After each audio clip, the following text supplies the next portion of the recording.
Hello guys. कहानी का नाम है ठग की करामत।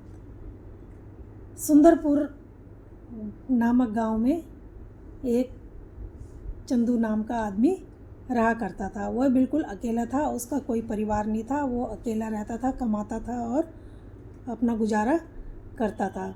एक बार वो नदी के पार काम ढूंढने के लिए जा रहा था तो नदी के में उसे एक कांच का टुकड़ा मिलता है। वो उसे उठाकर देखता है तो वो उसको हीरे का टुकड़ा मालूम देता है। अब वो सोचता है मैं इसका क्या करूं। मैं इसको उसको चमकाता है, उठा के साफ़ करता है और जोरी के पास ले जाता है।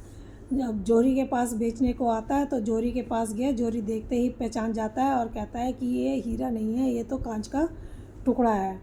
अब जोरी से वो कहा कि हीरा हम ये तो हमारे पुरानों का है और ये तो मेरे बाप दादा का है, ये असली है।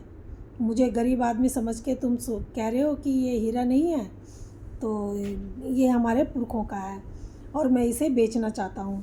जब जोरी हीरा दिखाता है तो वो कांच का टुकड़ा था और वो कहता है कि तुम ऐसे करो कि इसको अपने पास रख लो और जब ये बिक जाए तो मुझे तभी पैसे देना। तो जोरी कहता है कि इसको कितने में बेचूं। वो कहता है मुझे 10,000 में दे देना इसके। तो वो कहता है कि ठीक है। वो सोचता है ये तो आदमी बेवकूफ़ है, अब रख लेता है वो उसका एक कांच का टुकड़ा। वो कहता है जब बिके 6 महीने 7 महीने जब भी बिके, कोई जल्दी नहीं है और ये मुझे बाद में दे देना पैसे इसके। वो रख लेता है।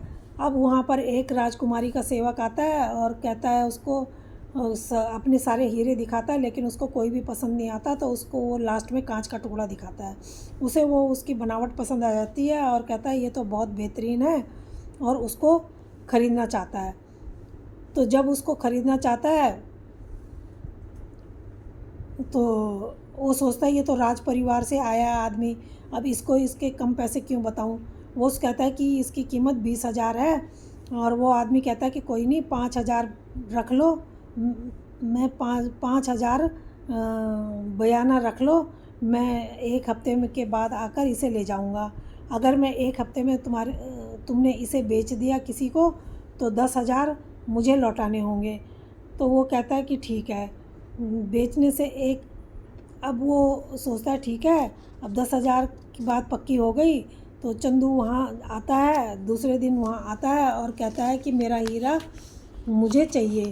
अब वो कहता है कि सोचने लगता है कि अब क्या करूँ। मैंने तो उसको 20,000 में बेचने को कहा और 5,000 उसको दे भी दिए हैं आदमी को। तो वो कहता है कि क्या करूँ। अब बहुत वो सोचने लगता है, इसमें कांच का टुकड़ा मांगता है। तो सेठ उसे कहता है कि तुम अब वो मुझे ही बेच दो।